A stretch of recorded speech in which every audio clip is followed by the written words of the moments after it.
And welcome once again to the decline of wrestling civilization here on LuchaCentral.com. I am Joe Martel. Joining me once again, the cult icon, the Flames toque or winter hat wearing Eric Mutter. How are we doing this morning? Well, it is going to be the morning by the time this shows up. Better than the Flames, who I believe have lost 2 straight to the Maple Leafs, despite their great jerseys they pulled out for both games. They had the classic Flames jersey. Then they pulled out that black jersey with the devil, with the Diablo on it, which I've always liked. And the Maple Leafs just wiped them out both times right there. And the Leafs aren't having a very good season, if I remember correctly, either. I believe they're one of the 5 best teams in the NHL, as a matter of fact. Yeah. Right. Austin Matthews will do that for you. I don't give a crap about hockey. It's WrestleMania week. We're on, I guess we're past day 2 of the 9 days of WrestleMania at this point. Last night was the Hall of Fame. Neither of us watched. I'm sure it was very enjoyable for those who enjoy that sort of thing. Wouldn't this make it day 3 then? Well, we just passed day 2 is basically. We're in day 3 will be in a few hours when we have Dynamite and NXT going. I feel like for the Springfield people in the Simpsons movie, day 3 under the dome. Yeah, it's thankfully not that bad, only because we know it will get better. But the last 2 nights were probably the worst 2 nights of the 9 nights. Who could have foreseen that Raw would get it off to a slow start? Well, let's be fair. In a lot of times they will pull out not all the stops. I'm not gonna ever pretend they pull out all the stops. They usually set up some sort of last minute surprise, something to get some excitement because they book so many matches in advance. They want to keep something for the last minute. And what that was apparently was a Rhea Ripley heel turn. Oh man. I'm indifferent only because I think she's going to pull it off. She has the heel appeal, and she was a heel in NXT UK. It feels like a missed opportunity, but at the same time, she's young enough that she can do 2 years as a heel, turn face, and become even bigger afterwards, potentially. Whether that goes well or not is in the hands of WWE, so we don't know. She better win this match. If she doesn't win this match, I'm going to be very concerned. Yeah, I think now that you've turned her heel, that's the only direction you can go. Yeah. Because if she loses, you've killed her potential. Not all her potential. There's always some way to rebuild her. But you've killed her potential 2 years in a row, once as a babyface, once as a heel. It's going to be even harder. Yeah. It's an even higher uphill battle. You now have it'd be 2 straight years of failure. Yeah. And that is bad. You don't want that. There's no way to come around that. No. I'm going too far. It's not that there's no way, but in the hands of WWE, there's no way. It's very difficult. Yeah. It's very difficult. That was part of the problem with Roman. He failed how many times on that stage as well. He did have some successes too, don't get me wrong, but he lost to Brock both of those times. And oh, I got you. Okay. Yeah, like that hurt him, and among the many things that hurt him. I really don't think that's nearly that big a deal compared to everything else that did hurt him, but I can see the theory. We know that the family, the Afa and Sika, they thought that they messed up when he won the first time. Yeah, they were hot about that one. Apparently. I'll always add apparently because we don't really know. Right. But, yeah, so Rhea turned heel, and that was basically the only story that had any chapter change whatsoever on the build-up to WrestleMania. It's the final night of Raw before the biggest show of the year, and they do nothing of consequence. They tried to tease that Baron Corbin might steal the title shot from Drew McIntyre. I'm sure a grand total of 3 people bought that was a possibility, and they're all below the age of 5. Who were they, like his nieces and nephews, Baron Corbin's immediate family, or pretty much? He ended up having a great match, probably the best match he's had since he was in the King of the Ring tournament. The Gable matches, yeah. Yeah. It was a very good match, but it was at the end of the show. I would say my rating would be slightly below average because it dragged on for so long until things happened that were like the Rhea heel turn. Again, I'm not saying that was a good idea, but at least that was interesting.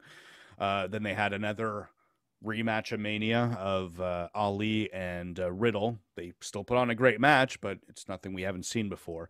Yeah. So yeah, Raw was bland. I did like seeing Riddle's entrance with the 3D animated birds, which I admit I was like, oh God, he's dead.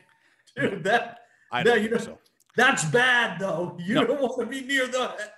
No, I don't think that's a problem because you got to remember, first off, I know you haven't been watching, but he's been hanging out with the New Day quite a bit. And if anyone can prove that they could pull off something goofy and make it work, it's the New Day. I'm not saying Riddle can. I'm just saying it's not the death that the internet fans claim it's going to be. No, but the New Day are better mic workers than Matt Riddle. Under this gimmick, definitely. Yeah. They had a really, I don't want to say it's a great segment. It's just one of the better WWE produced segments where Riddle was listing off all sorts of stoner references, and Kofi and Xavier are looking at each other like, should we acknowledge the fact that he's saying these things? And it was well done, though. Yeah, the New Day. I mean, the other day I watched, I don't know if you remember that thing at E3 from a few years ago that the New Day did with the Young Bucks and Kenny Omega. Yeah.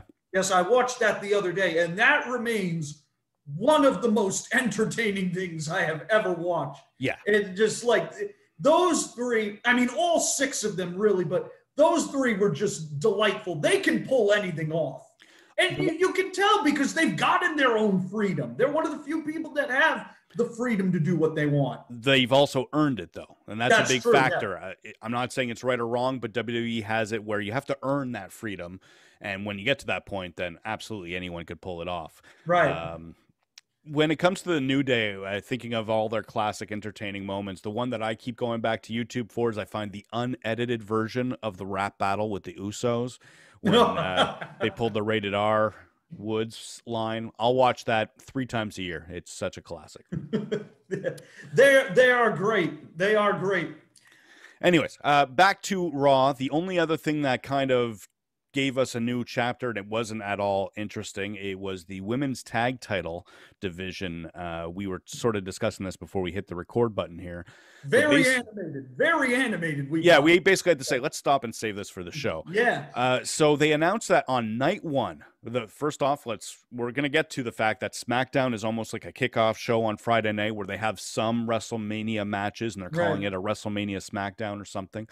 But the women's tag title division is going to have or tag team division is going to have a tag team turmoil match with only 4 teams booked so far.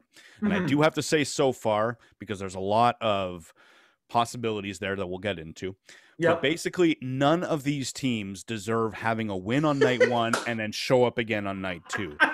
And I'm not just saying that as in poor booking, though that's definitely a factor. We're not just saying that is in work rate, though that's definitely a factor. It's just storyline-wise, kayfabe. There's no reason any of these teams deserve the spotlight of WrestleMania, not just one night, but 2 nights in a row, when they do have some matches shoved over to SmackDown on Friday night. So just to run this down, obviously we have Nia Jax and Shayna who are going to defend on night 2. Against whoever wins out of the 4 so far named teams.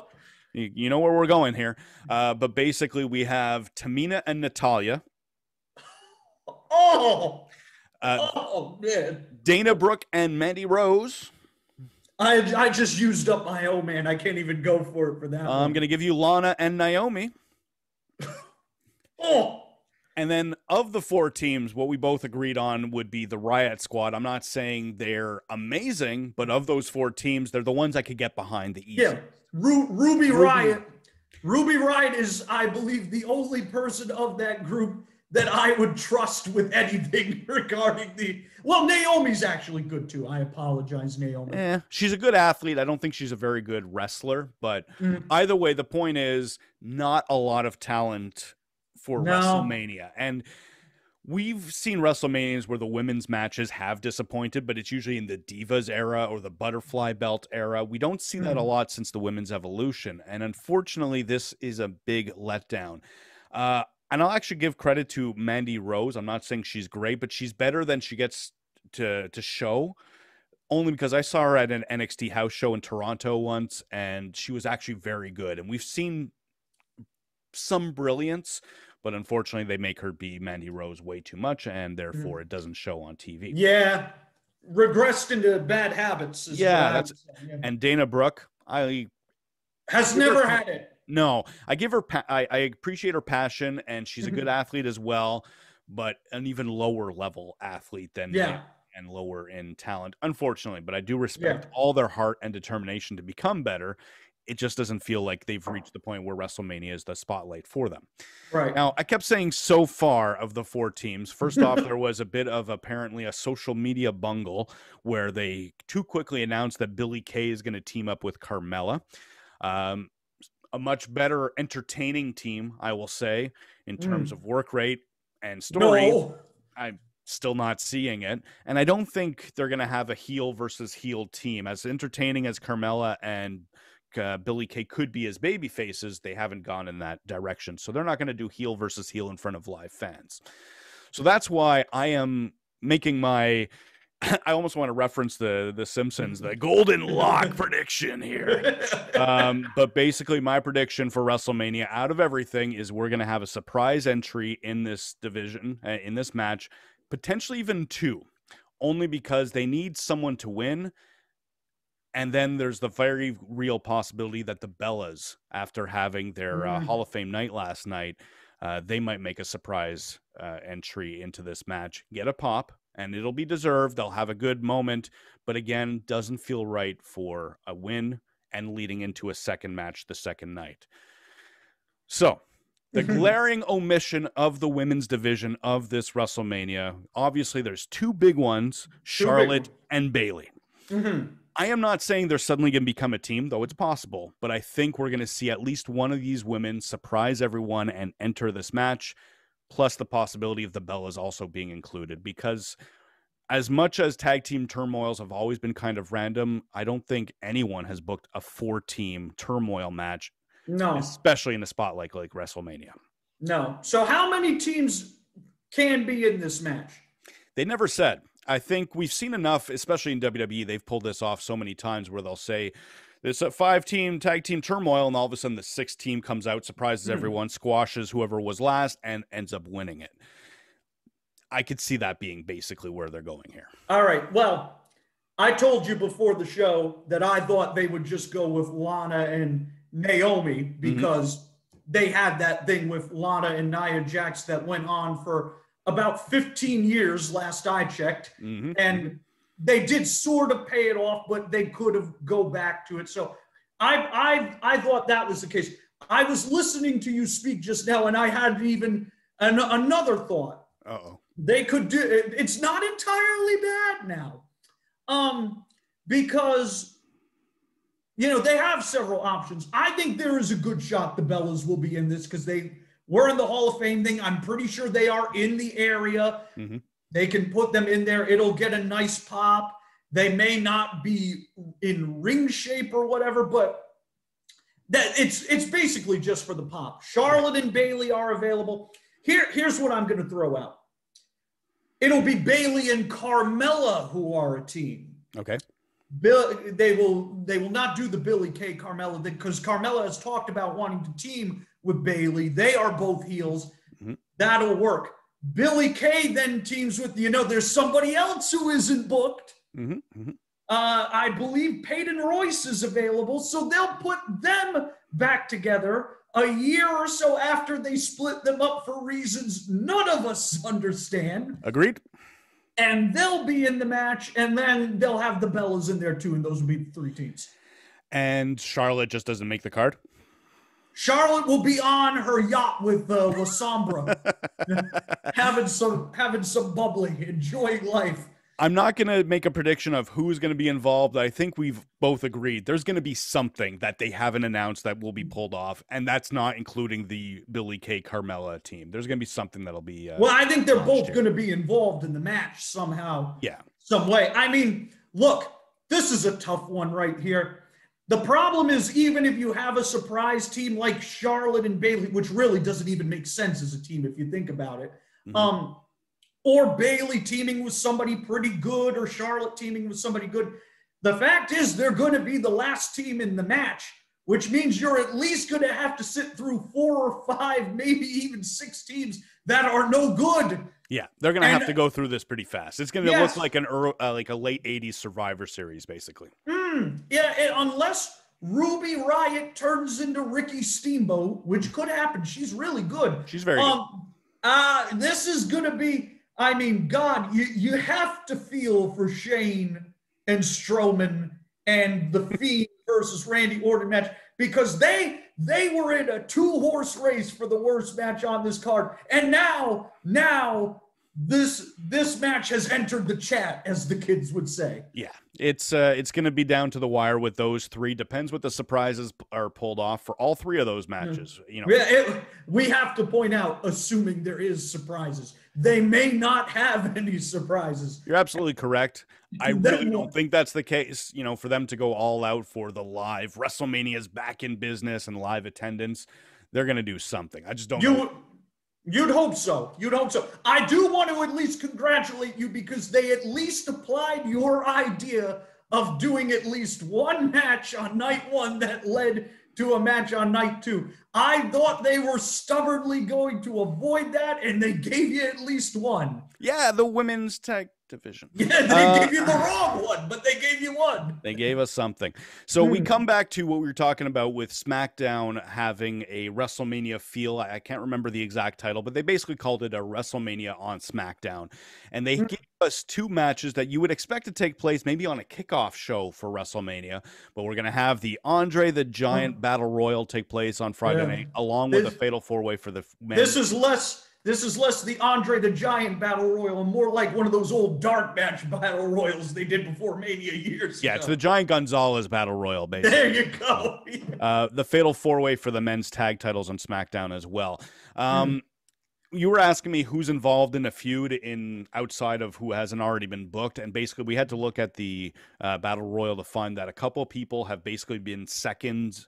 Like Jey Uso has been the second to Roman in his feud, and then Jackson Riker and Elias have been the second and thirds to Shane McMahon. It's basically a bunch of people that are aimless, and therefore does not make it very interesting. And it's too bad, because 2 names that stand out to me is a tag team that just broke up from the WWE champion on Raw, but the former Hurt Business members are both in there, and unfortunately I don't see either of them winning, because they both deserve it. Who are you going to pick out of each of them? I guess Cedric could be the name, but I don't read off all the names in this Battle Royal so we could give the people an idea who has a shot here. And I hope someone gives us their predictions in the YouTube comments. But we have Akira Tozawa, Angel Garza, Cedric Alexander, Drew Gulak, Elias, Eric. Apparently they're bringing half of the Vikings in. Yeah, that's the bald Raymond Rowe, right? The bald one? I can't recall who is. Oh, that's not good. They changed the names, and I still think of them as the NXT names. Okay. Gran Metalik, one of our favorites. Humberto Carrillo. Jackson Riker, who nobody has a favorite of this guy. Jey Uso, who's been very good on SmackDown in his you know what? Our personal favorite. We're going in alphabetical order, so after Jay is K.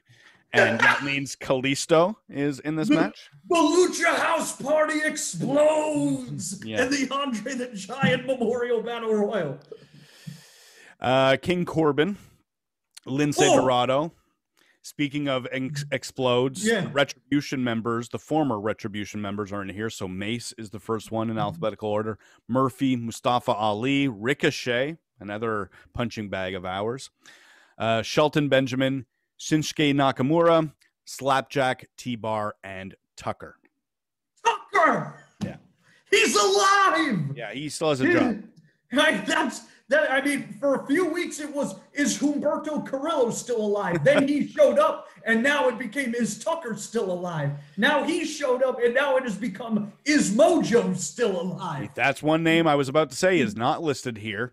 And we talked quickly before we signed on that neither is Aleister Black, or we forgot to mention Keith Lee as well. He's on the yacht with Sombra and Charlotte, Aleister Black. It's a very bizarre setup. It's very tough because if you were to see this on AEW, and I'm not saying complaining about AEW booking here, but they've done an actual smart thing where they don't book everyone all the time. So when we see people away for a couple of weeks, we start, I don't want to say panicking, but the uproar of that Bayley of all people is not booked. I'm not saying it's not deserved, but we're so used to seeing Bayley on SmackDown every week that it really stands out when someone's not booked the way we're talking about here. So a very bizarre feel. Obviously, the Andre the Giant Memorial Battle Royal has always been about who hasn't fit in the card. Let's give them a spot. But it feels even lower on the card than for some reason. It was a big deal the first year, and then they did nothing with Cesaro, who, of course, won that match. And since then, nobody has cared. And how could anybody care? The only time it's actually mattered is someone who's in here and I guess would say is a potential winner. I don't want to say I'm predicting anything, but King Corbin. Baron Corbin made his debut after being on NXT TakeOver, I think the night before, and then making his WWE main roster debut in the Battle Royal and winning it. And they've done something with him. I don't think they did anything with momentum from that Battle Royal. No, that was Cohen, but boy, you got to feel for him. He was so close to main eventing WrestleMania. Oh yeah, I believe that. 2 days ago, and then he loses the match, and poof, back in the Battle Royal, destined to eliminate all 3 members of the Lucha House Party at the same time. Yeah, deep six, all 3 of them, and then the same time. Yeah.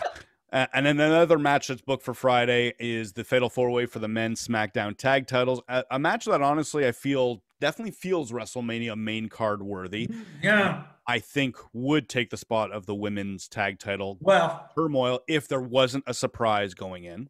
Well, actually, I'll give you another reason.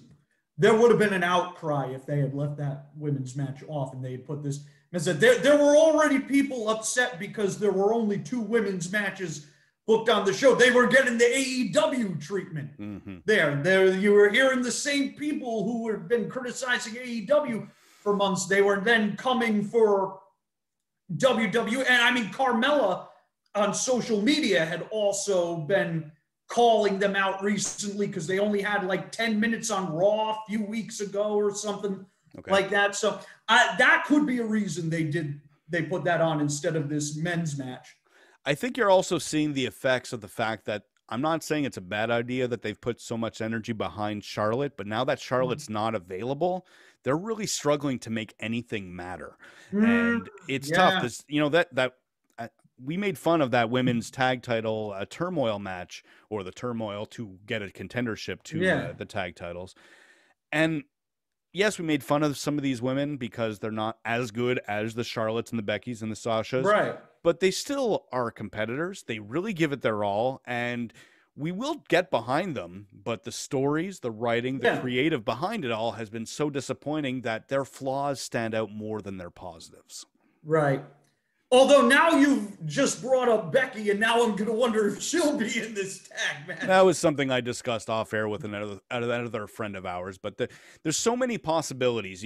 WrestleMania is also known, or usually it's Battle Royals and Royal Rumbles when they bring out surprise legend appearances. But this is still a time where, because of that live crowd, they might pull out an extra stop or 2. And I think the women's division that's why this is going to be on the main card and not on the SmackDown, is because there's something coming out of this. But again, we've talked about this enough. Yeah, we have.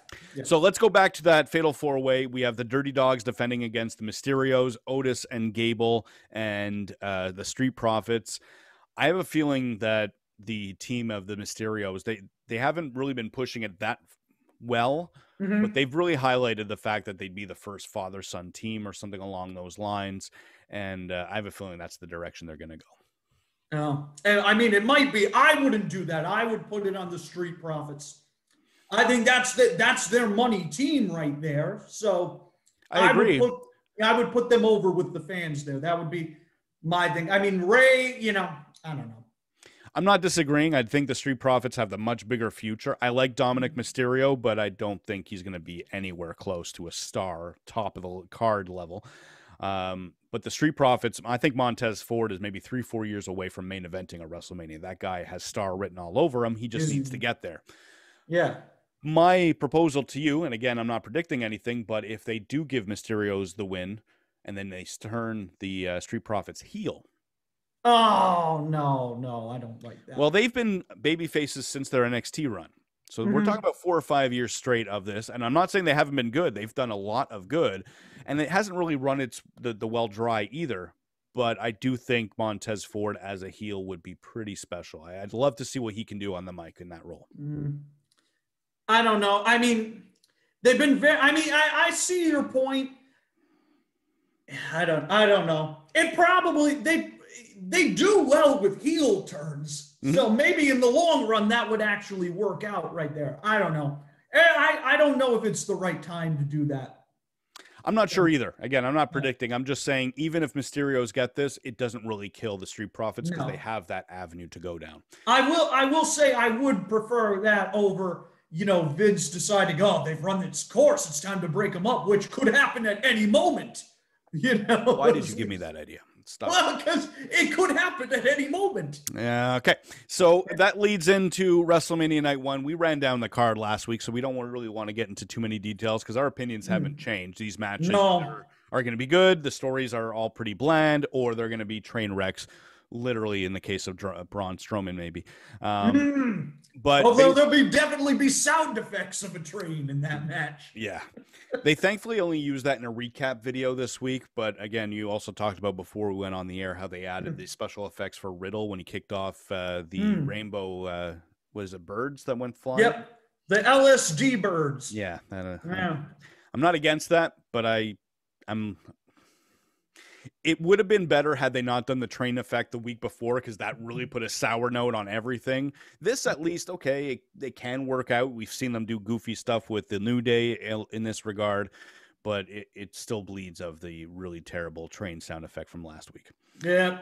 And then the only other thing that's worth noting on night 1 is that they officially changed that Miz versus Bad Bunny match into the tag team match, including John Morrison. Thank goodness they did that. Yeah. Yes. Thank you, John Morrison's knee. Thank you, Johnny Mundo's knee, for getting its act together and getting healthy. That makes a huge difference, and I really hope they use that to put a spotlight on Damian Priest. I don't know how many years he has left because he's in his late 30s as well, but he's got star power. They have to go with it sooner rather than later. Yes, this is much better than what it looked like it was going to be, because if it had just been that singles match, which again, I have no qualms about Bad Bunny. I'm sure he'll get in there. He'll be perfectly fine. They've talked about how he's been training every day. Even if he hadn't been training every day, I would still, we saw this with the AEW thing. These promotions know what they're doing with these celebrity matches. They know how to get people ready. He'll be ready. He'll do fine. But it's so much better that Priest is involved, because Bad Bunny wasn't going to be there full time after this show. Right. Priest was. He's the one that needed to get the rub, and now he could get the rub unless the match is, for some reason, a train wreck, or he and Morrison just never tag in. So we never know. I wanted to do something where I'm going to basically list off the match card, and I want you to just give me thumbs up or thumbs down if you think the match is going to be good. Okay. Okay. Yep. Lashley and McIntyre. Middle. Okay. Sasha and Bianca. Okay. New Day and AJ and Omos. Okay. Shane and Braun. Women's turmoil match. I wish I had more hands so I could get that more thumbs down. The turmoil match? Okay. Miz Morrison against Bad Bunny and Priest. Fair enough. And then I'm feeling we're going to see another thumbs up here, or your first thumbs up. No, you gave Bianca and Sasha a thumbs up. Cesaro and Seth Rollins. I'll give it a I'll only give it 1 thumbs up just to mess with Seth right there. Yeah, he's very sensitive. Yeah. All right, let's do the same thing for night 2. So the main event is the triple threat: Reigns, Edge, and Bryan. Okay. Asuka and Rhea Ripley, the new heel. Now, just for that, I'm going in the middle right now. Really? Okay. Big E and Apollo in the Nigerian drum match, I think is what it's called. Yeah. Thank you for bringing up that stipulation there. Riddle and Sheamus. Riddle and Sheamus, I'll go thumbs up. Very good. And then whoever wins the women's turmoil against Nia Jax and Shayna. Okay. I'll skip the one of them for last, but Sami Zayn with is it Logan Paul in his corner against Kevin Owens? I will reluctantly give it a thumbs up. And then I'm guaranteeing a thumbs up on this one. I'm predicting Luke Harper style a thumbs up for Randy Orton against The Fiend. I'm not going to put any hands up for that one. That one does not deserve any hands. That's 3 thumbs down, and you can't see the 3rd thumb. It's below the screen here. And it's going to be a normal match. Yeah. They did all this hoopla, and now they're going to just get in the ring, and they're going to have a normal tussle. I don't know. That might actually be the best thing now that I think of it.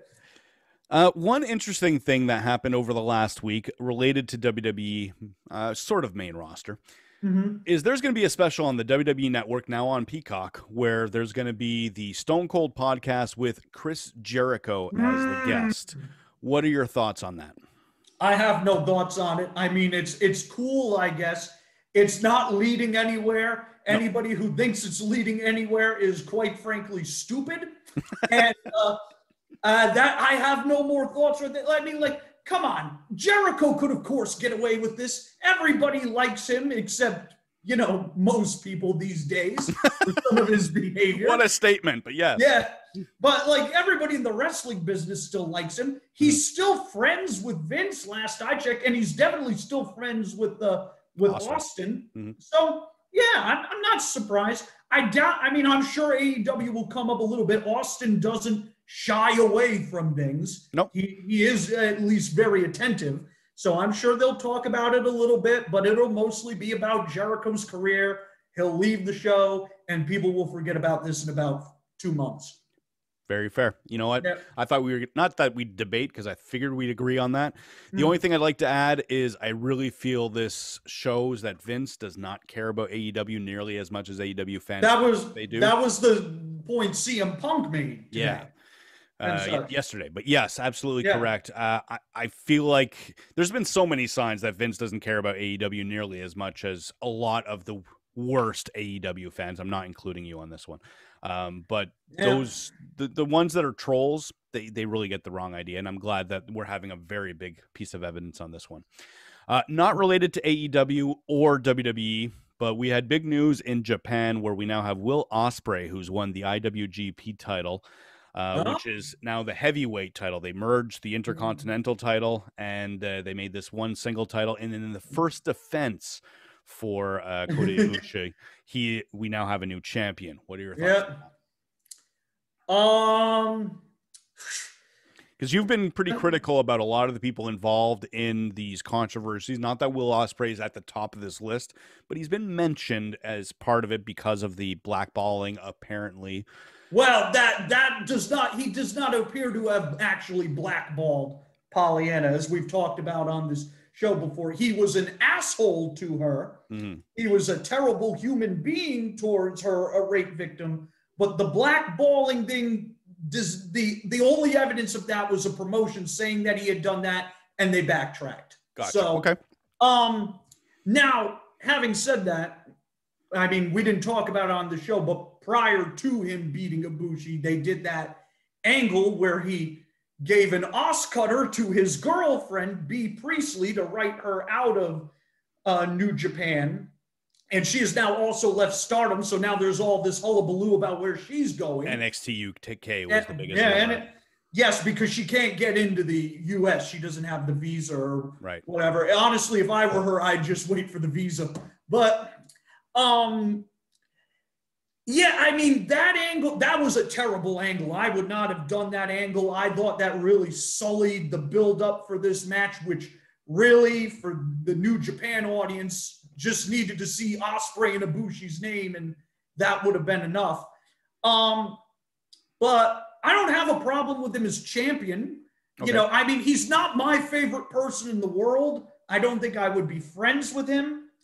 I don't think there is enough evidence that he needs to be kicked out of wrestling the way people like David Starr were and deserve to be, Marty Scurll, you know, Velveteen Dream, who seemingly has been kicked to the curb and just hasn't been given the official word, you know, so on and so forth. So, and I mean, he's a great worker. So if you're New Japan and you don't care about this sort of thing, which they clearly don't seem to, which is another story for another time.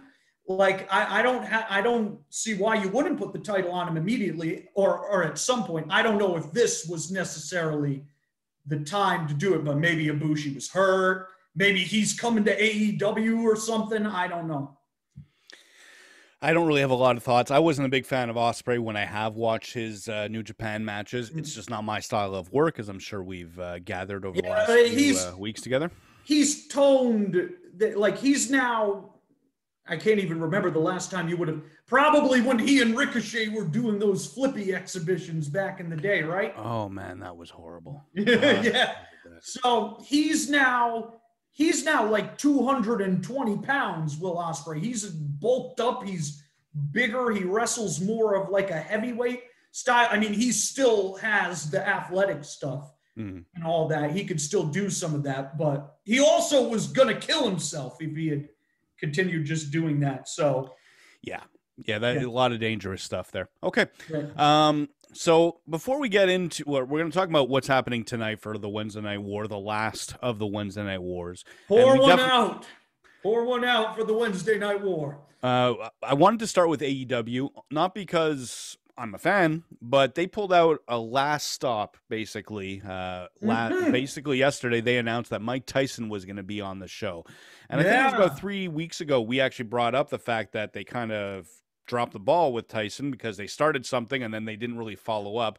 There could be some scheduling conflicts. There's all sorts of possibilities, but it was a disappointing aspect to their booking over the last year. And now they're bringing him back. The same week that we're apparently seeing the return of the Inner Circle. Do you think that's coinciding with anything on purpose, or is this just a coincidence? Well, one would be led to believe that it's leading to something there. Now, in the interest of fairness, the Inner Circle, this is their official advertised return, but they were on the show last week where MJF was going to redecorate their old locker room, and he opens the bathroom door and there's Jericho and the gang, and they have this big brawl where they just annihilate the Pinnacle and such. And now this week they're going to have their storyline explanation. So, you know, on the one hand, Tyson being here, Jericho being here, it would lead you to believe that that is leading somewhere. But now the Inner Circle are also baby faces. Right. Tyson is in theory a baby face. So I'm not sure. I did see this idea floated today, and I liked it. So I'm going to bring it up now. Go for it. There was another angle on last week's show where QT Marshall, of all people, solidified his heel turn. Yeah, with another faction. Isn't that like the 7th or 8th faction in AEW right now?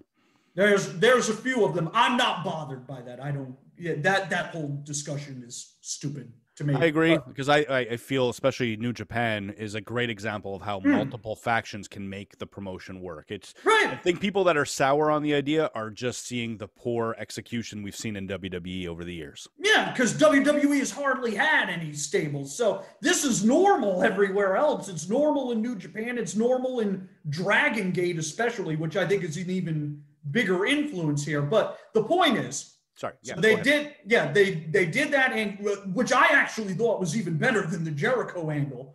And so it's now QT, Nick Comoroto, Aaron Solo, And the big one here is Anthony Ogogo. Now, why do I bring up this guy who most people have never heard of because he's only been on AEW Dark doing commentary. He's otherwise been training. He's an Olympic medal boxer. He was a bronze medalist boxer. Bronze medalist. Yeah. Didn't I say bronze? You said brawn. Oh, no, I did not mean. Get these hands. Yeah, I did not mean that. He was a bronze medal boxer. I forget what year. And he was a professional for a while, and then he had to retire because he got an eye injury, and then he transitioned to pro wrestling. But they did the big angle last week where they betrayed Cody, and he injured Cody's ribs with an uppercut. You know, really nice angle. So I wonder if maybe the idea here is boxer versus boxer, where Tyson comes in. I mean, he did, if you remember a year ago when Cody won the TNT title, Tyson was the guy that presented it to him. Right. So, and they clearly think very highly of Ogogo and such. He was originally even going to be the Jake Hager of the Inner Circle. That was the original plan before they decided to bring Hager in. So they've had plans for him. What better way to really get him off the ground immediately than by putting him in a match with Mike Tyson right there? It'd be similar to what they did with Jade Cargill by putting her with Shaq for that tag match. And obviously that was a huge hit for what it was. So why not try the same thing here? I wonder if maybe that's the idea. I don't remember who came up with it. I think I saw it on Reddit of all places today, but I really like that idea. I can see the potential. Because I don't watch AEW, I don't really have a lot of input on it, but in theory, I see it. Yeah, and it'd have to be, I think it would have to be a tag, though. It would have to be another tag. You do Cody and Tyson versus QT and Ogogo. I get it. I really don't see QT being because Cody Rhodes gives a lot of credibility to his side of the team, and I understand QT's very good, but he hasn't been booked very good. He's not presented as a real killer the way Cody is. Well, it does feel a little empty in that regard. I think people sell him too short. He did have a hell of a performance in that bloody bunkhouse brawl match he and Dustin had against Butcher and the Blade, where he did get really intense and everything. So I think he can do it. I'm not sure why people are just so, well, he did cut that long-winded promo a few weeks ago. That didn't do him any favors. But other than that, he's always done really well. Maybe it's just because he's Cody's real-life friend or something. That generates he just looks like a jobber. He doesn't, you know, there's not much about him that makes him look credible. He doesn't act credible. He doesn't present himself as credible, except for this heel turn. He does look like a journeyman guy. I will grant you that. Yeah. He's not Tom Stone or anything, but yeah. Yeah. He has the Rogaine to grow the hair and everything and such. Yeah. Yeah. Now, something else, I don't really want to get too deep into this because I don't follow the metrics. You're more the metrics and ratings guy. But I saw someone talking about how Kenny Omega is a ratings death for AEW and that they're going to need to transition the title away from him. He's not my draw, but I don't have enough input on that. What is the state of Omega's title reign in terms of the ratings? I mean, the ratings have been down the last few weeks and such since the pay-per-view. Do I think that has anything to do with Kenny Omega? No. Okay. He was drawing just fine leading up to the pay-per-view. I think if there's been any issue, and the big thing has been that the women numbers have been down in 18 to 49, 18 to 34. I think a lot of that has to do with the fact that MTV's The Challenge is on and is a huge draw. Right. And every time it is run concurrently with AEW, it has taken female viewers away. I did the math this morning on that. They are at least 2 points lower when they are opposed by The Challenge as to when they're unopposed. Right. So I think that's part of it. I do think in some regards the the explosion not going off has hurt them a little bit. In the long run, I don't think it's going to hurt them too much, but I do think in the short term that stings because it makes it look like they didn't come through with what they promised and such. And I mean, at the same time, I mean, like I enjoyed last week's show, but the main event, Kip Sabian was in the main event. Are we really going to be stunned that a main event with Kip Sabian, no matter how good the match was? I mean, that angle had a lot of people were not high on that feud going into that match last week. It ended spectacularly, but the feud had gone on for a long time. People were not over the moon about it. I can't see how we should all be shocked that it didn't do that well. Of course it wasn't going to do that well. I didn't go in depth to how I read this because it was just some random comment I saw on some other message board or something. But basically the reading I got out of it was his specific segments aren't doing good in the ratings. Not just that the ratings for the shows are down, but specifically when Omega is on. And I do know there's a lot of breakdowns of who won on. It's mostly in the stupid Wednesday Night War part. Yeah. But is that a trend you've noticed where Omega's segments go down? I look at those. No, that is incorrect. His segments the last 2 weeks in particular, I believe, were the third highest on the show behind the main event in the opener.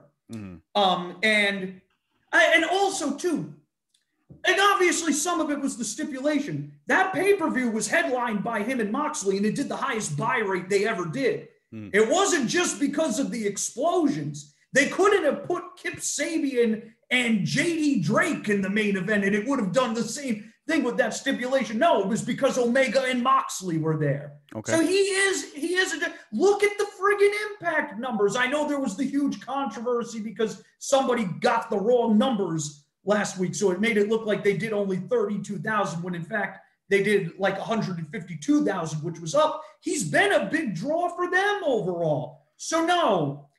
That's a bullshit argument right there. The numbers have been down the past few weeks, but it's not because of him. There have been other reasons for that, some of which are out of AEW's control, some of which are not, some of which are on them. And, you know, we've been through this song and dance. People thought they were going under or they were going down after the Dark Order punches thing. People thought they were in trouble when NXT won a few weeks last year because they did the thing with Keith Lee winning both of the belts and such. And as soon as those things passed, AEW was just fine. They were drawing again, and nobody remembers those conversations anymore. This happens. You know, companies go through, well, NXT isn't drawing that big on Wednesday nights either, which to me points to the fact that it is the challenge that's the primary problem. It's hurting both shows. Okay. So I think that's misguided, and yeah, I don't buy into that at all. Nothing I have seen has pointed to the fact that it's Omega's problem. That's fair. Now, my question here is where it comes to not whether it's a ratings death or anything, but I know as an Impact viewer, I've been less interested in the show overall because so many of the storylines have derailed what was already going on in Impact. And if if the plan is for him to win multiple titles, how long will this story go on? When will I be able to watch Impact again?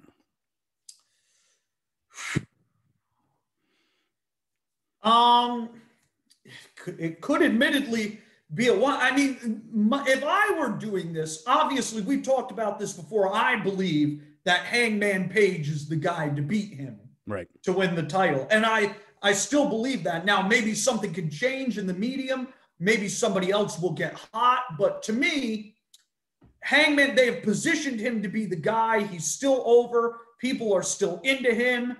That is a story that has been building successfully for a while. I would do that, and I would do it in the fall at Full Gear so it can come full circle from when Kenny beat him, which is the same thing they did with Moxley. Right. You know, this past time. So, and I can't see Omega losing the other titles before he loses the AEW one. So it would have to be until then. So I guess you won't be watching Impact until November. I'm still watching Impact, but I'm way behind. I'm about 3 or 4 weeks behind, and I tried getting into the shows after Sacrifice, and it just doesn't have the same feel. Well, I was so invested in Moose and his rise to the top, and that kind of got derailed to put the title, both combined titles, on Swan, and now he's most likely going to drop the title to Omega in a couple of weeks. So it just feels very depressing as an Impact fan, but again, I'm not an AEW guy. I would tell you that it will be worth it in the long run because it is going to end with Omega putting somebody over, which is in theory supposed to make that guy the same way it's going to make Hangman. And that could be, Moose shouldn't have won the title right now anyway, because then he would have lost to Omega and you'd have the same feeling that you have right now. If anything, that should be saved so he can be the guy to beat Omega. And we've seen the two of them have very good chemistry together too. So that will probably be a hell of a match if they ever get to it, if they decide Moose is the guy. Mm-hmm. And that would give him even more momentum beating Omega in a classic match, as people would say.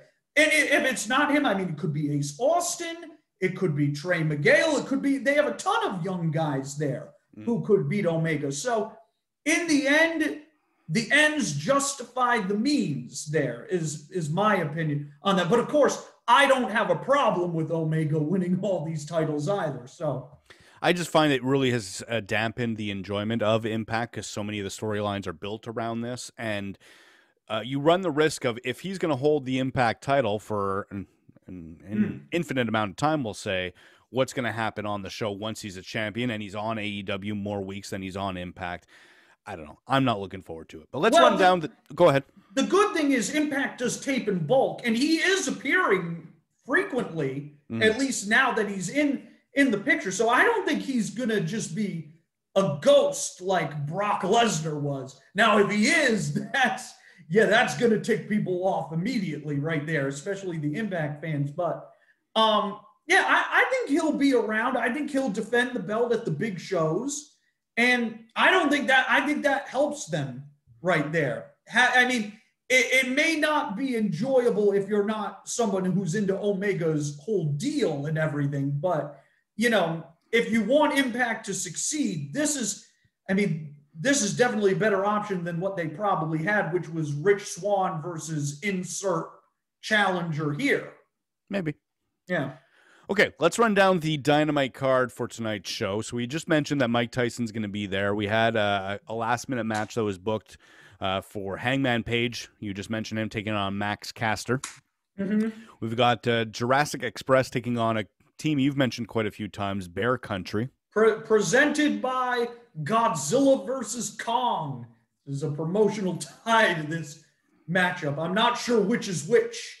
Oh, well, actually, no. Bear Country are the mammals, so they're Kong, and the Jurassic Express is Godzilla. There you go. Yeah, I thought that was pretty self-explanatory there.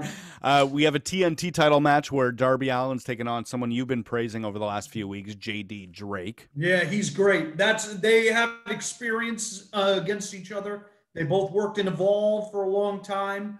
I believe they wrestled there a few times. That should be really good. And then we talked so much about the women in WWE. We have a pretty interesting, in multiple ways, match on Dynamite where the Bunny is going to take on Tay Conti. Yes, I expect the male 18 to 49 numbers to be very high during this match for the wrong reasons, young men. Out of the gutter with you. I'm not sure how good this match will be. I mean, I think Allie is really good as a character in the ring. I mean, she's looked better the last few times I've seen her, but I've never thought she was a great worker. So it'll be a test for Ty, who has gotten really good really quickly. And I believe the next step after this is her versus Sheeta for the title. So you've mentioned that a few times, that she's gotten really good really quickly. She was good in NXT. Her problem wasn't that she wasn't ready. It was more like they weren't ready to push her, but she was ready. She was very good in that role. So are you saying she's improved from the first time she was on AEW? She's definitely better than the first time I saw her in AEW. Obviously, look, I didn't watch her on NXT. I'm going off what other people have said, but they have not been as kind to her as you have. A lot of people thought she was incredibly green and not very good when she was on NXT. She had a lot of potential. Everybody has always said that, but that was the extent. And then the main event, obviously, we've just talked about quite a bit about Kenny Omega. He's going to team up with the former Impact Tag Champions, the Good Brothers, to take on Jon Moxley and the Young Bucks. I guess we'll see if this match doesn't draw well. Maybe there is a gripe to the Omega thing there. I don't think this is a match to really judge on that because of what's going to be happening on the other show. Yeah, it's true. It's a good point. It's really, I'm not saying it's going to do badly. I'm just saying it's going to be hard. If it does badly, it's not because of Omega necessarily. Right. So, because honestly, if you take a look at that match, that's pretty much the biggest 6-man tag that they can book within AEW with this Impact angle, because it is the former Impact Tag Champions with the current AEW champion, with the current AEW Tag Team Champions, with the former AEW World Champion. It's a pretty huge match. It almost feels like a SummerSlam late 80s main event where they always just combined people and forgot that titles were ever on the line. And there's some intrigue here because I could see there being a turn. I could see the Young Bucks turning on Moxley here and joining up with their old they have been doing the story where the Young Bucks have become complacent as these babyface tag team champions who have accomplished everything and are now kind of resting on their laurels. They don't have the same intensity. They don't have the same go-get-it attitude. Callis has really been hammering that home in his promos towards them. And now here they are with Moxley. It would not shock me if they just super kicked him and they go back there. And I mean, that would definitely be an interesting angle there. Oh, yeah, it sounds riveting. Oh, yeah, I know it wouldn't be interesting to you, but... No, shit's about the Young Bucks. I know, but... I would take the Lucha house party over the Young Bucks. You say that now, but you would regret that later on. No. All right, let me say, if it wasn't the Young Bucks, if it was another team and this was the same angle, how would you feel about it then? AEW just really bleeds the wrong way for me, so nothing feels right. All right, forget about it. If it's any other company and they do this angle, it's not the participants, it's the angle I'm talking about here. The angle, I think, is a good idea. They've built it up. It makes sense. It really depends because, unfortunately, we have to talk about who's involved. The Young Bucks being in this role isn't that exciting because they've been in this role before. They've played this complacent role in so many other promotions. It just doesn't feel anything interesting. And why would you add a second tag team to a stable which already has a tag team? Well, because the Gallows and Anderson aren't going to be around for forever there. I think there's a finite amount of time that they stick around AEW. They are Impact guys primarily. Right. Yeah, so the other thing, too, if you think about it, Kenny and the Bucks feuding, that doesn't have a long shelf life there. It's better if they're together. So that's why this angle makes sense too. I think it would make more sense because you're a fan of the show and these people in particular. From an outside point of view, looking at this card, I'm more interested in seeing the TNT title match. Okay. And you would just do the 6-man as a regular 6-man and they just go from there.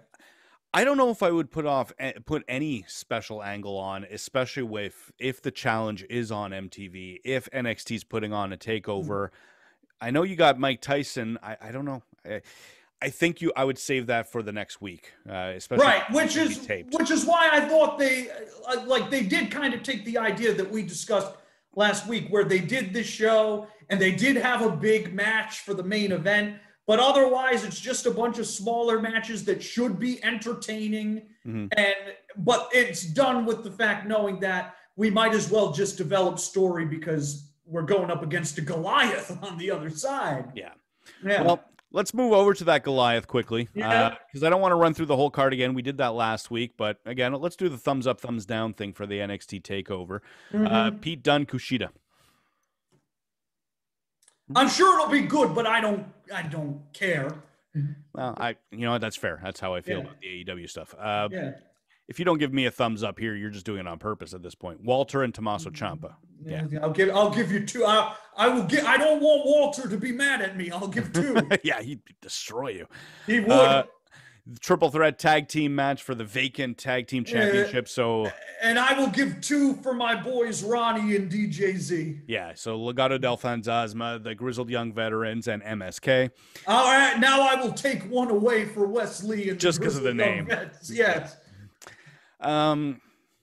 I don't think anyone's going to give a thumbs up on this one, but a 6-man gauntlet eliminator match. Really, I wouldn't say 2 thumbs down, especially not with an NXT show, but it's probably the least interesting match of the night. Loomis is going to win, so I'm preemptively giving it 2 thumbs down. I could see that. So LA Knight, another one that's not getting over well with the online fans. Cameron Grimes, Bronson Reed, Isaiah Swerve Scott, and Leon Ruff. I do predict Dexter is going to win this one, but I'm a fan. Go with Bronson Reed.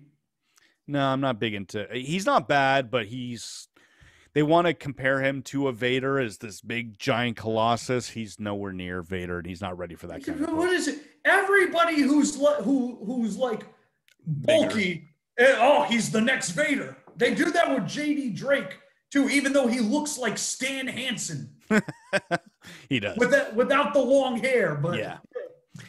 And then the main event of Io Shirai against Raquel Gonzalez. Because it's Io, yeah, you got to give her some of that. Well, yeah, because I'm not sure how I feel about Raquel. If you haven't seen a lot of her work, she's not quite there, but you could tell there's the potential. That said, that could be a NXT booking. You know, the minute she's on main roster, she might have all her flaws shown, and the Mandy Rose booking. Yeah. Let me ask you this question. Sure. Does them, for whatever reason, deciding to simulcast this show on Peacock hurt the ratings here? I didn't know they were doing that, but no, I don't think so. Yeah, I thought that was an interesting decision right there. I thought night 2 was Peacock and night 1 was NXT. It's on both USA and Peacock for night 1, but for night 1. For Peacock night 2, it's just Peacock. Yeah, gotcha. It's interesting is the way to put it. Seems stupid in a lot of ways, but at the same time, if they're not so worried about the ratings, again, if this is just a battle from online fans and not as big a deal to USA and Vince as we claim, then Vince's priority might be, let's get the attention on Peacock. Maybe more money involved. They were like, we'll give you another $10 million if you put that on Peacock too. There you go. Yes. And that will be the first live big show that's going to be on Peacock. So, was Fastlane on there? It was. So this will be the second action. But this is a good test though, because if something goes wrong, well, it's on USA. So yeah, that's true. Good point. Yeah. So night 2, we'll have the Ember Moon and Shotzi Blackheart against The Way. Now, I know you like Candice, but okay. I will go half for my girl Candice LeRae. There's a lot of potential with all 4 women, but it just doesn't have it doesn't click. Something's not right. There's a disconnect. You're going to do one of these, I think, for this one. Jordan Devlin against Santos Escobar. All right, let me put it to you this way. If Escobar wins, it's a thumbs up. If it's anything else, it's a thumbs down. Yeah. I don't mind Devlin, but Escobar's been great. And I was actually saying, all the times that we talk about the luchadors not getting a good shot in WWE for a variety of reasons, Escobar really has everything they need. He can talk. He's not the best, but he's very good. He can wrestle. He doesn't look like a cruiserweight. He looks bigger than most of the division, so they could easily pump him up 20 pounds and make him a heavyweight and contender on the main roster if they wanted to. So I think they have a lot of potential. He's also more Americanized than most luchadors, which everybody who ever watched him as King Cuerno and Lucha Underground could attest to. That's where I became a fan of the man. Yeah. I'll preemptively predict that. So Johnny Gargano is going to defend against the Gauntlet Eliminator from night 1. Oh my God! If it's Dexter Loomis Yeah, all right. I'm giving it the 2 thumbs up. I need to point this out. I had to listen to a Triple H podcast today for something, and he was jokingly talking about how people were getting excited because apparently Gargano and Shawn Michaels looked at each other in the hallway or something during a recent NXT, or maybe it was backstage at a show. I saw Cole and Gargano. Oh, that's it. It was Cole and Gargano, and he was like, maybe we'll do that match. And I was like, well, let me know so I can get the noose ready. Oh, wow. I won't go that far, but that's definitely not something I'd be looking forward to either. Oh, my God. Can you imagine? That will be the first ever 2-hour match in the history of pro wrestling. Well, speaking of Adam Cole, he's going to take on Kyle O'Reilly in the unsanctioned match. Okay, pretty good. That's for you, Adam.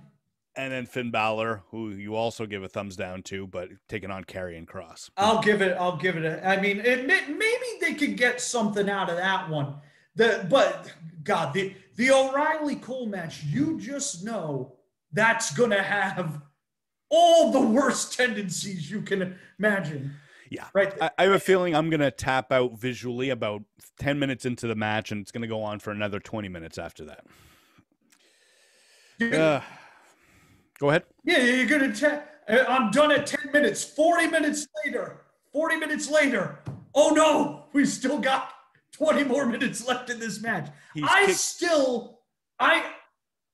Oh, go ahead. I was going to say he's kicked out of the 17th Destroyer at this point or something stupid. The Panama Sunrise. I have to again bring this up. Go ahead. Because the last time, I still don't understand why this match is happening now and not a couple months from now. Oh, it's definitely a rush job.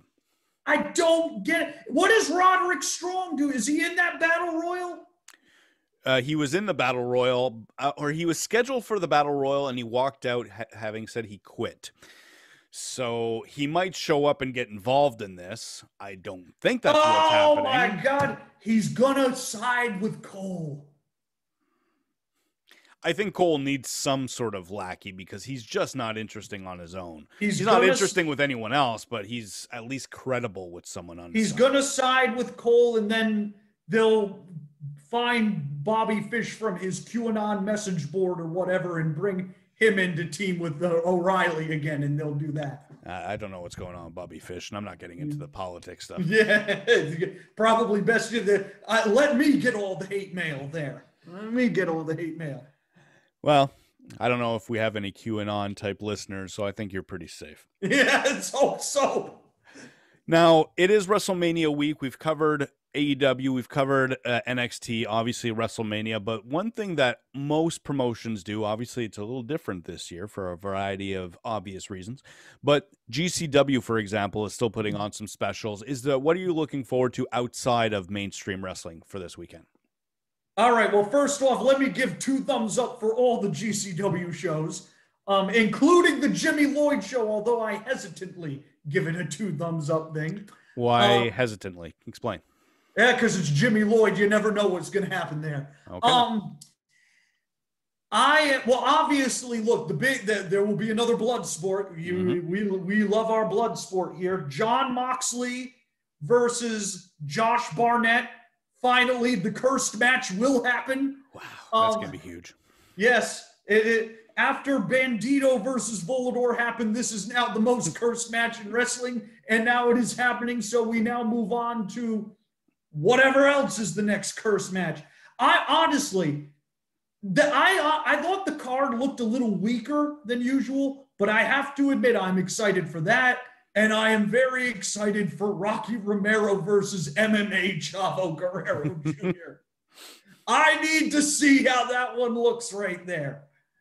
That is an interesting one. That's at Bloodsport, right? Yes, that is also at Bloodsport. 2 people you would not think would be doing a Bloodsport match. Well, I could see where Chavo Guerrero could pull it off. Did you say MMA Chavo Guerrero, though?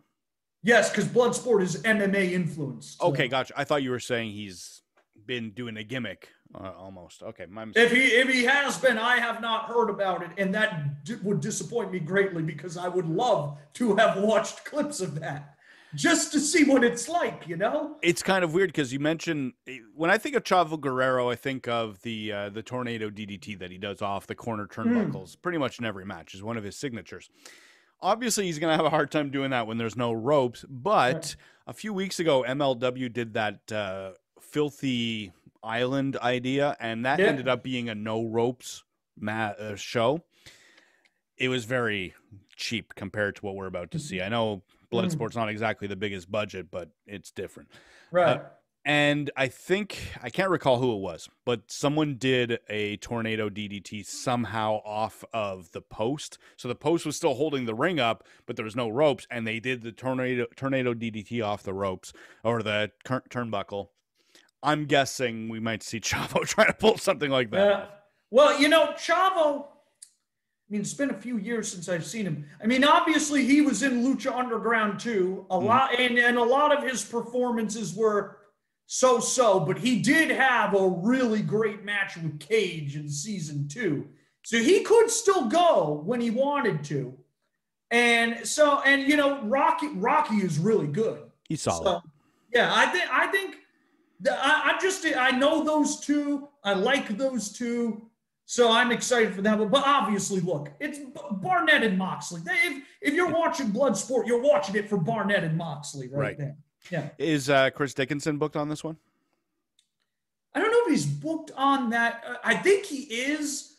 I don't remember. Is he? I think it might be KTB, actually. Okay. Might be him versus KTB. He's obviously going to be on a good chunk of these shows. Like, there's a lot of shows. So we have, I mean, on the For the Culture show, the big match there is Rich Swann versus 55-year-old Too Cold Scorpio. That'll be interesting. Still does all the shit he did in the 90s and still does it beautifully. Like, God, there's some people who think he should be signed to AEW. I don't know if I'd say that, but it's amazing because you see Too Cold Scorpio pull off these moves at this age while we watched RVD in slow motion and Impact over the last year. And it's just night and day, despite being very physical athletes in that way, being athletic and very quick and in their movements. One can still pull it off, the other cannot. And Too Cold Scorpio is he's always been a bigger guy than Van Dam too, which makes it even more impressive. He is one of the most underrated performers of all time, isn't he? With what he was able to do, and he never got a push anywhere. He was a decent guy. I mean, his biggest one was in ECW, but he was never a world champion. No, he was the TV champion. Yeah. I only discovered him because we're talking about in the 90s here. I didn't know ECW until about 98, Heat Wave, around all that. So I knew him as Flash Funk first. And I loved Flash Funk until I didn't. Until you thought more on it and then realized, Well, no, I didn't mind it, but I could tell that it was just the bad WWE booking around a very talented guy. I remember they signed him again. Not a lot of people know this. They signed him again. And I believe the mid-2000s. And I remember going to a Raw in Providence, and he was in one of the dark matches, and I was just like, that's friggin' Too Cold Scorpio right there wrestling. Why is he wrestling this dark match? Why? They did that quite a bit at that point. I remember one of the Godwins got hired again and just worked some dark matches. The Nasty Boys did it a couple of times. Nasty Boys. Yeah. They did that with, at one point, the Legion of Doom before Hawk passed away. Yeah. It was a very weird thing that they did. I don't know if it was just to pop the crowd or if they were testing them out to see if they were worth hiring again. Billy Kidman did a few of those, too, after he retired. But he also became a producer, didn't he? Right, yeah. Yeah, but he's still there. No, I don't. He's probably with Hoovy right now, reminiscing about their great matches in WCW.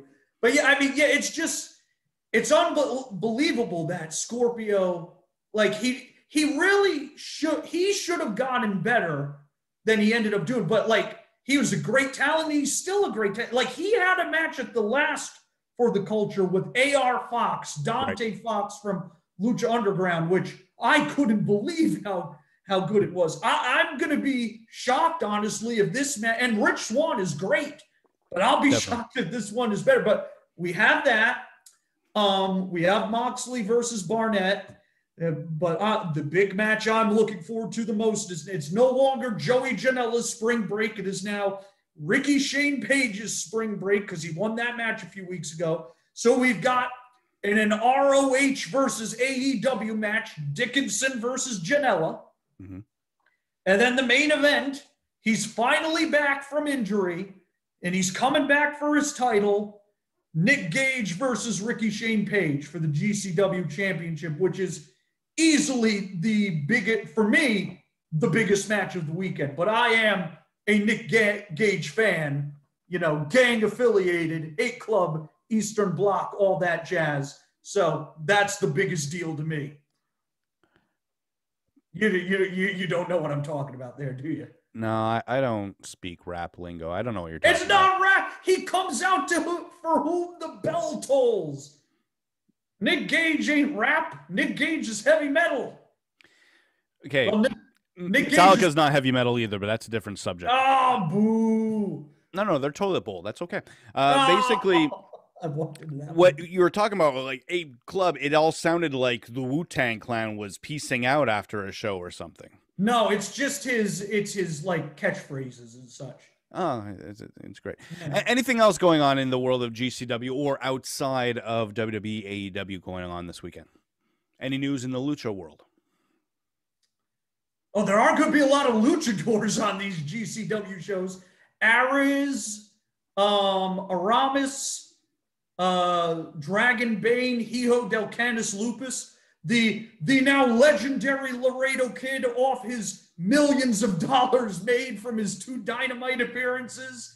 They'll be there. They're going to be taking part in several of the shows. The Acid Cup, I believe 4 of them will be in that one, which is going to be a 2-day thing. Mm-hmm. I know there's a big trios match on spring break. I think I don't remember who entirely is involved in it. I know Laredo's in the match. I believe MLW's Gringo Loco is in the match. He's really good. I'll put him over. Great worker. That's really the biggest things from Lucha Libre. Has there been anything more on the Aztec Underground thing in MLW?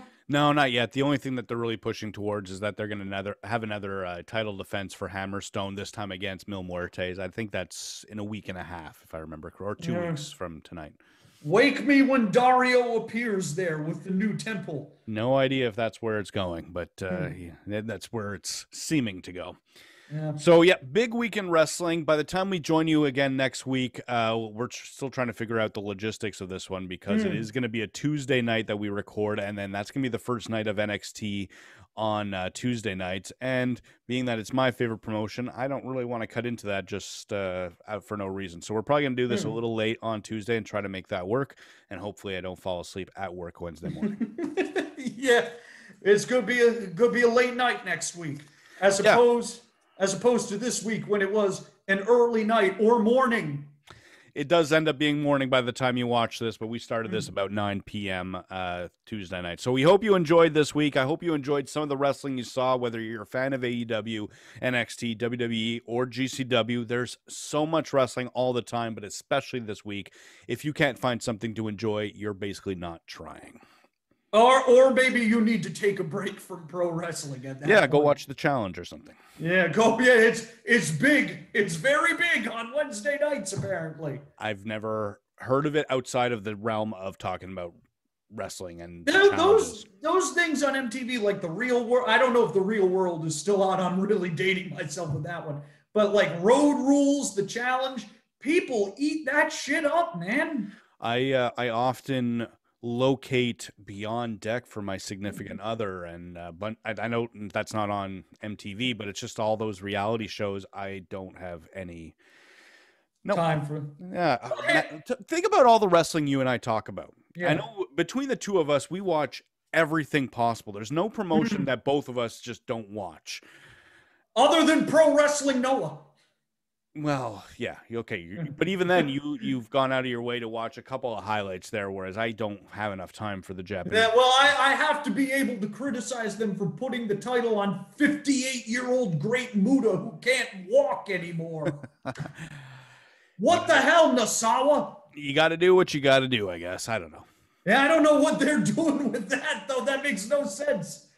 Unless someone's coming in to squash him the way they tried to deal with Goldberg in WWE. I'm not saying that was a good idea, but at least you could see the logic of that. Yeah, the problem is they jobbed out the young guy who was supposed to beat Muta to Muta. So I think maybe between, Geto and New Japan and Nasawa and Noah, they're just having a contest to figure out who can alienate their fan base more these days or something like that. Well, I think WWE's winning that round, unfortunately. Yeah, that is true. They are on a higher level, so that supersedes Noah and New Japan, I suppose. And we will end on that note. Enjoy your wrestling. Enjoy whatever it is you watch. Again, if you're not enjoying something, you're not trying. Yes. I am Joe Martel. He is the cult icon, Eric Mutter. We are the Decline of Wrestling Civilization, and we'll see you again next week. Bye, everyone. Stay hydrated. Be safe. Survive WrestleMania week.